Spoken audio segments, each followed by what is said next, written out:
Hello there guys, welcome back to Younes Talks Football, welcome back to a brand new video. I hope all of you are doing well today. This is a good day. We've got more news, more news, it doesn't stop.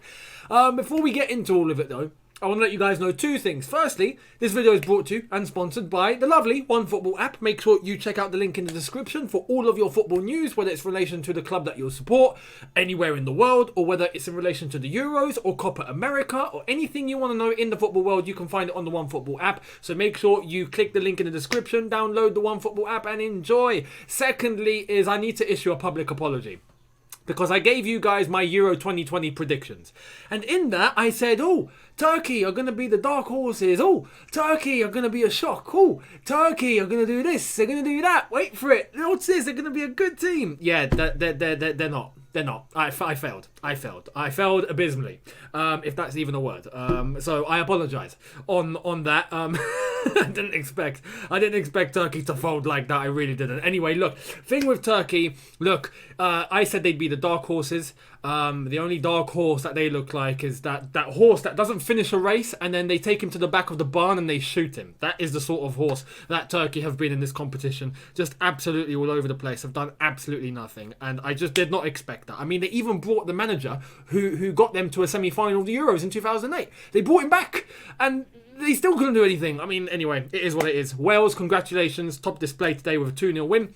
Let's get into the Chelsea news. And it starts off this time from the main man. This time from Fabrizio Romano. And he's got some exclusives to give us in relation to Hakimi and more. Let's start off with Hakimi and the latest information that he has. Fabrizio, take it away.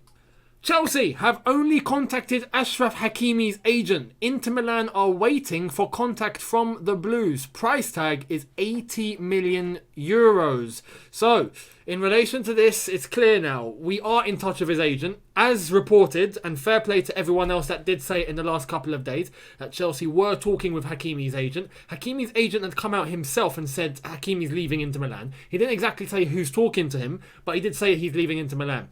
Now, the links have been there for a few days now, as I've said. Chelsea are talking with his agent. It looks like that they've got some momentum. And the news that I gave you yesterday was that Chelsea were ready to table a bid. And they have a proposal ready. So we'll wait and see what they're going to do. 80 million euros is the price tag. Inter Milan are desperate. So I think Marina Granovskaya can go in and negotiate something. Get some leaves moved out of the way. Do you know what I mean? Make this a little bit easier. Give Inter Milan some money that they thoroughly deserve if they're going to give us a player like Hakimi. But at the same time, it's key that we get a good piece of the pie. And we make sure that our deal is satisfactory and we're not spending every single little penny that Inter Milan want. We come to a good compromise. And if 80 million euros is the asking price, which by the way comes to what? About 68 million pounds? Near to 70 million pounds if I'm having to estimate exactly. If we can bring that down to near the 60 million pound margin, that would be an incredible deal. So we're talking more around the 75 million euro mark. I think Inter Milan would do it because, as I've said, they're desperate for money. So look, up to Chelsea now. Price tag is known.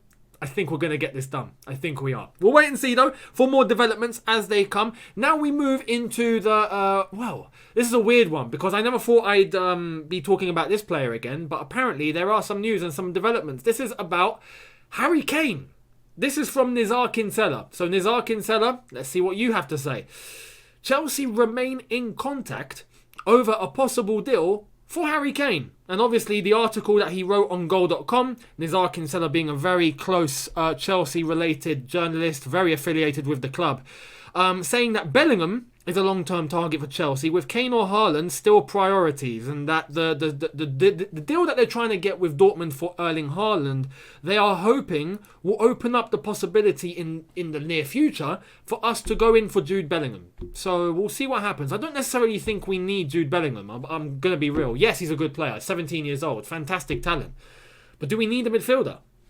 I don't feel we need a midfielder. Especially if we were to get Declan Rice, for example, or we were to get Tchouameni as a backup, whatever. If we are to get someone like that, I don't feel like we need a Jude Bellingham. Billy Gilmore, he's on the rise up. I mean, do we need Bellingham? I just don't think that's necessary, if I'm completely honest. Unless if we're not buying a midfielder. That could be the plan. We're not buying a midfielder. No Declan Rice, no nothing. Probably try and use Billy Gilmore when we have to, and then get Jude Bellingham in the future. That could be, but to be honest, that's not something I would do. I feel like we need a midfielder and we need it urgently. So we'll see what happens. But Jude Bellingham apparently a target. Harry Kane, though, I like that Chelsea are still in contact for Harry Kane, just in case, because you got to play things smart. It's not a guarantee that we're getting Erling Haaland. As much as I think that there's a big possibility and we are going to make this happen,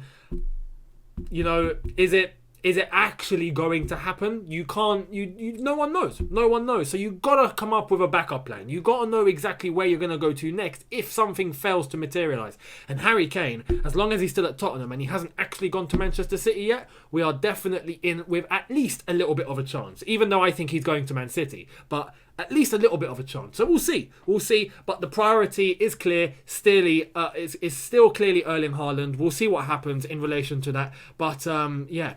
Nice that we're still in contact for Harry Kane. Now, in relation to some Chelsea players and what the latest is in the club, as well as a player that we currently have on loan, Fabrizio Tomori. Yes, we've got some news in relation to Tomori, and I'm afraid it's not good news. No, we have to say goodbye, and it's official. Here it is. Fabrizio Tomori joins AC Milan on a permanent deal. Confirmed. 28.5 million euros to Chelsea as a final fee. The clause has been triggered. So, yeah, we've got Fabrizio Tomori, who will be signing for AC Milan on a permanent. Has already done so, apparently.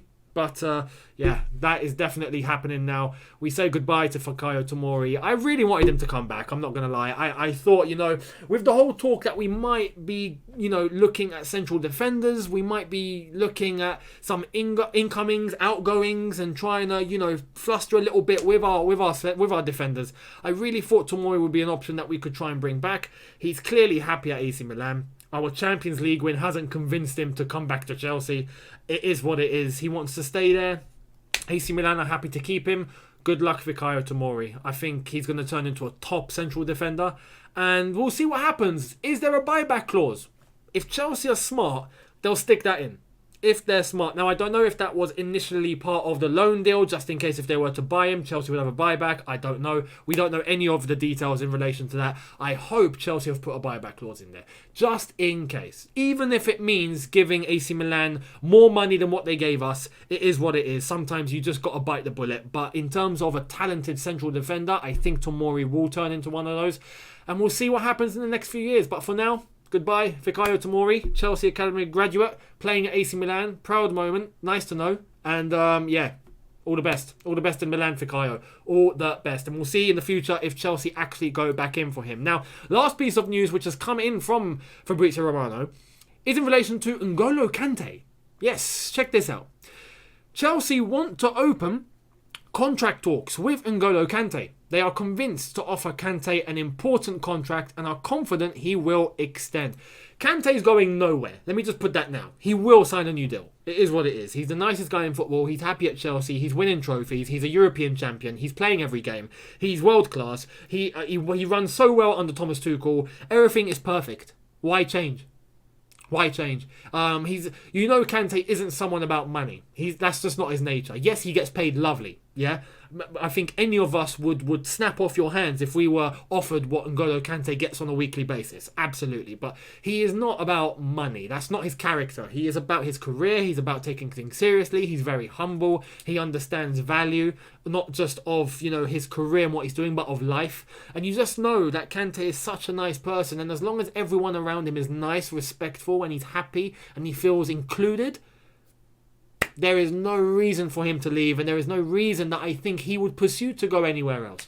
Unless if it's somewhere closer to his family, or, something to do with core family values or core life values. Kante's happy at Chelsea, so there's no reason for him to go. He's playing every single game, as I've said. He's absolutely world class. He's doing bits. So in terms of N'Golo Kante, yes, he will be offered a new contract. Yes, he will sign a new contract. Yes, he will remain at Chelsea. And boy, am I happy. I hope he retires at Chelsea, because N'Golo Kante is such a machine. Yesterday we saw France versus Germany. You could just see what the man is like, man. N'Golo Kante, he runs on an accelerator I don't flip it, no, he goes from 0 to 200 in like 2.2 seconds. Like, it's crazy how he does it. He's faster than Stealth at 4 Park. It's insane. It's absolutely insane. His football as a whole is just incredible. So I'm sure he will be remaining at Chelsea, and I'm happy he is. N'Golo Kante, we would never want him to leave, ever. Even if he's 36 and he's still playing, he's still playing. It's N'Golo Kante. But that's the latest in relation to Kante. He will be offered a new deal. Hopefully he signs. I'm very convinced he will sign. And remains a Chelsea man. Now, it's just a little bit of news that I wanted to, include in the video because it's a bit of a shock. And I didn't expect this. But in terms of Everton, I don't know if you guys have heard, but the new manager is it's not Nuno, who's just left Wolves, and it's not anyone else that we thought would end up being Everton manager. It's Rafa Benitez. I want to see how that goes down with Liverpool fans. If you're a Liverpool fan, let me know in the comments. Let me know, how are you feeling about that? Your old manager, who's won you the Champions League, who is seen as, I don't know, is he seen as a legend at Liverpool? Possibly. He didn't win the league, but I'm sure he's seen as, very high up there, one of the best managers Liverpool have ever had. He's going across the road to Everton. I mean, they're going to kick off. Personally, I think Liverpool fans are not going to accept that. I mean, they're going to exactly understand what we felt when Jose went to Spurs, but at least with us, he went to Man United first. We kind of understood. They didn't get the best out of him. He went to Spurs. We kind of knew he wouldn't really succeed at Tottenham, not like he did at Chelsea, so there wasn't any hard feelings. But with Rafa, I feel like Liverpool-Everton is just it's a hated rivalry. They despise each other a lot more than Chelsea-Spurs. So if you are a Liverpool fan, if you're an Everton fan, let me know how you're feeling. I would love to get your perspective on this because this is unbelievable. Rafa at Everton, I never thought I'd see the day.